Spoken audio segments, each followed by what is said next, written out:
karena Amerika juga sedang mengincar tokoh-tokoh tertentu. Maka mungkin nanti yang hadir juga menggunakan pakaian-pakaian atau penyamaran-penyamaran seperti itu, tidak untuk mempertontonkan diri, karena di dalam geopolitik modern ini prosesi kenegaraan juga dapat menjadi panggung konsolidasi politik tuh. Masih bersama kami Pak Slamet Ginting. Iya. Tadi kita membahas mengenai kemungkinan atau dampaknya dari perang yang terjadi saat ini. Eskalasi masih terus berlangsung di tengah prosesi duka nasional ya, yang sedang dilakukan oleh Iran. Bagaimana nih yang seharusnya menjadi kewaspadaan kita bersama, terutama untuk RI? Ya tentu saja bagi Indonesia situasi di Selat Hormuz, situasi di Iran akan meningkatkan tekanan terhadap subsidi energi. Ini yang mau tidak mau akan berpengaruh terhadap Indonesia. Juga nilai tukar rupiah itu tidak seperti kita bayangkan lagi. Artinya kita sudah punya semangat, nilai tukar juga berubah lagi kemudian karena ada biaya transportasi yang harus tidak bisa kita bantah, itu akan berdampak. Kemudian juga harga kebutuhan pokok ini yang kemudian dampaknya membuat terutama rakyat-rakyat di bawah itu akan kesulitan. Nah karena itu konflik di Timur Tengah secara langsung juga akan menyentuh kepentingan ekonomi nasional kita begitu. Oke, baru saja kita mempunyai harapan akan turunnya harga-harga, ya, apalagi Pertamax non subsidi yang baru saja naik. Kemudian dengan isu seperti ini kita harus tetap mengencangkan ikat pinggang ya, harus waspada nanti ke depan ya. Baik, Pak Slamet, Indonesia mengirim Menlu Sugiono ya, dan Ketua MPR Ahmad Muzani ke pemakaman Khamenei. Langkah ini bisa berdampak pada persepsi geopolitik Indonesia di mata Amerika Serikat ataupun Iran? Persis, ya kemarin Iran juga memberikan sinyal utusan itu harus di atas duta besar. Awalnya kan kita hanya akan mengirim duta besar, tapi kemudian ditolak, bukan hanya kepada Indonesia, tapi kepada seluruh dunia. Karena ini kan pemimpin besar. Karena itu Indonesia meralat itu, kemudian segera mengutus Menteri Luar Negeri dan Ketua MPR menjadi utusan resmi Indonesia di dalam pemakaman almarhum Ayatullah Ali Khamenei. Ini juga tentunya akan menunjukkan kepada dunia tentang politik bebas aktif Indonesia di tengah rivalitas kekuatan besar. Ini harus didorong bahwa kita punya politik luar negeri yang bebas aktif. Dalam menghadapi dinamika tersebut, Indonesia menurut saya perlu tetap berpegang pada prinsip politik luar negeri, dan itu perintah dari konstitusi kita, politik luar negeri bebas aktif sebagaimana juga diamanatkan dalam konstitusi Undang-Undang Dasar 1945. Itu kehadiran dua tokoh itu, Menlu dan Ketua MPR, itu adalah implementasi dari politik bebas aktif Indonesia. Dan Indonesia tetap harus mendorong penyelesaian konflik melalui cara-cara diplomasi, cara-cara damai, cara-cara hukum internasional gitu, bukan mengangkangi hukum internasional. Dan kita tidak boleh terjebak di dalam rivalitas blok kekuatan, seolah-olah kita mendukung kemana. Kita harus juga mungkin rakyat juga harus bisa dipahami bahwa politik luar negeri kita bebas aktif itu tidak boleh mendukung ketika ada pihak yang bertikai. Nah, kira-kira kita harus posisi di tengah, kita menawarkan penyelesaian secara damai. Karena itu menurut saya di saat pemerintah kita, di sisi lain pemerintah kita juga harus mengantisipasi ketahanan energi nasional kita dari konflik di Timur Tengah ini, juga mengantisipasi dampak ekonomi global, dan jangan lupa meningkatkan perlindungan terhadap warga negara Indonesia di sana. Di kawasan Timur Tengah, terutama di Iran ya. Timur Tengah, khususnya di Iran dan juga kawasan negara-negara yang dekat dengan Iran, termasuk di mana wilayah negara-negara yang memiliki pangkalan militer Amerika di 13 negara itu. Seharusnya ini bisa menjadi momentum bagi pemerintah Indonesia. Lobby-lobbynya harus lebih agresif lagi ya, memanfaatkan ini untuk benar-benar menjalankan politik bebas aktif secara lebih konkret.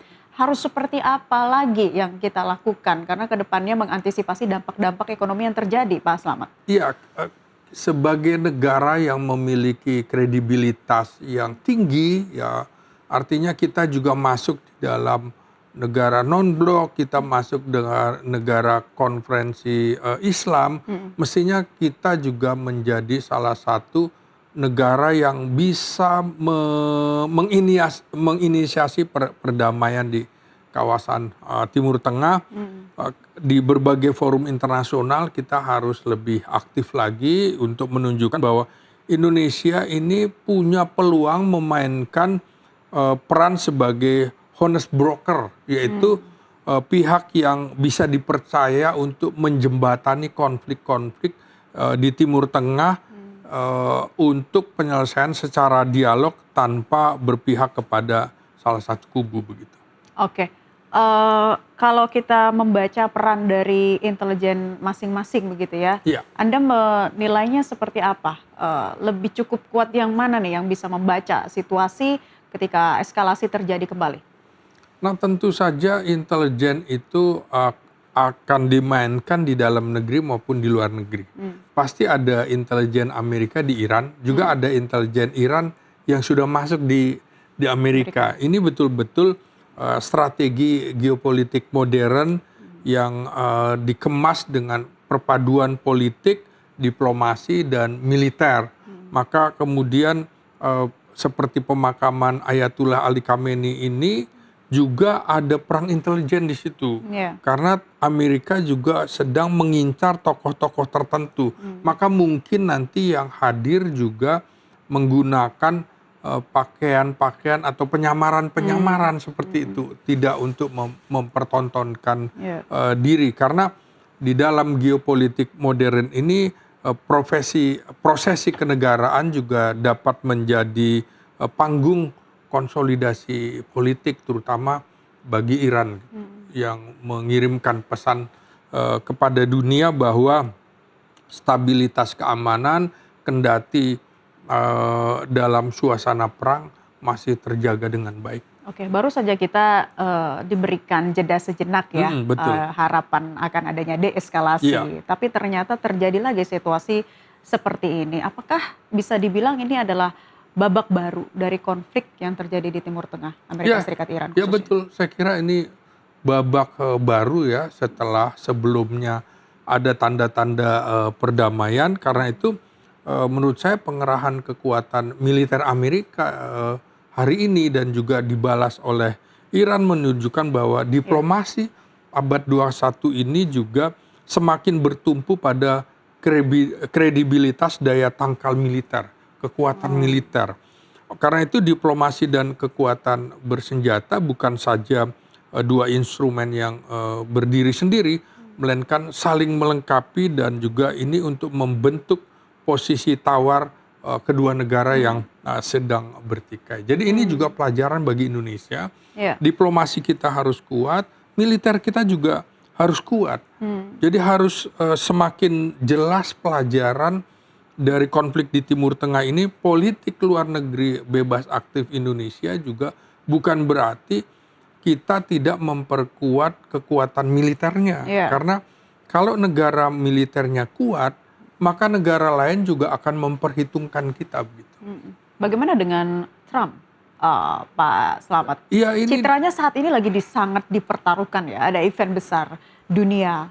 Betul. Kemudian juga sedikit lagi Trump juga akan menghadapi itu ya, antara kekhawatiran dan mengembalikan kepercayaan publiknya sendiri. Dia itu memang membutuhkan momentum rem yang seperti apa.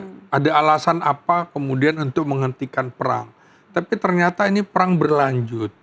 Apakah kemudian sepertinya dia melewati pintu NATO untuk masuk seperti itu? Ini bukan cuma Amerika ya, tapi kami juga dukungan dari NATO. Maka harga diri NATO, harga diri Amerika. Ini bukan keputusan Donald Trump sendiri ya. Karena kemarin kan juga ada upaya saling sindir antara Donald Trump dengan Benjamin Netanyahu, bahwa Donald Trump bilang bahwa atasannya Netanyahu adalah saya. Tapi Netanyahu juga mengatakan bukan, kami punya hak berdiri sendiri, kami punya hak untuk tidak menghormati keputusan perjanjian perdamaian antara Amerika dengan Iran.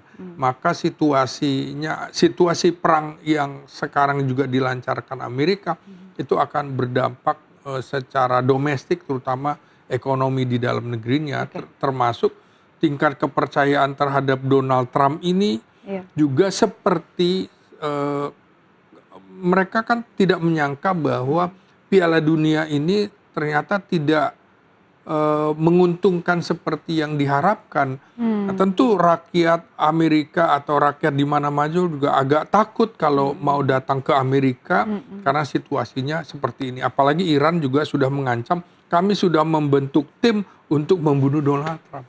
Oke, berarti dengan situasi konflik geopolitik yang saat ini memasuki babak yang baru, Pak Slamet, sekali lagi ditekankan apa yang mesti dilakukan baik itu pemerintah dan juga masyarakat sekarang ini?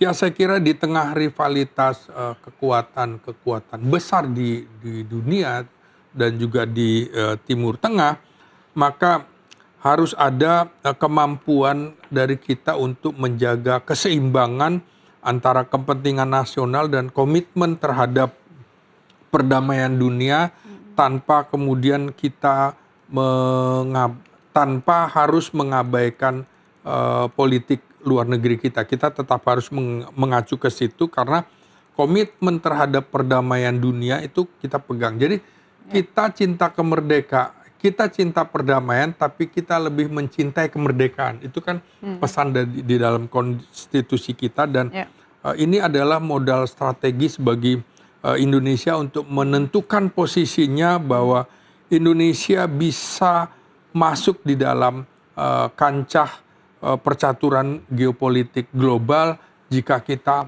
terlibat dalam upaya menawarkan perdamaian-perdamaian termasuk di Timur Tengah ini. Baik, terima kasih untuk perspektifnya. Selamat Ginting, pengamat politik dan militer Universitas Nasional, sudah hadir di kesempatan NTV Prime kali ini.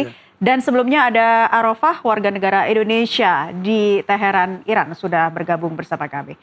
Pemirsa, ketegangan Amerika Serikat Iran menunjukkan bahwa prosesi pemakaman Khamenei bukan hanya peristiwa duka, tetapi juga momentum politik yang dapat mempengaruhi arah diplomasi dan keamanan kawasan. Bagi Indonesia, situasi ini menjadi ujian untuk tetap menjalankan politik luar negeri bebas aktif secara hati-hati tanpa kehilangan posisi strategis di tengah rivalitas global. Tetaplah bersama kami, NTV Prime masih akan hadir kembali untuk Anda sesaat lagi.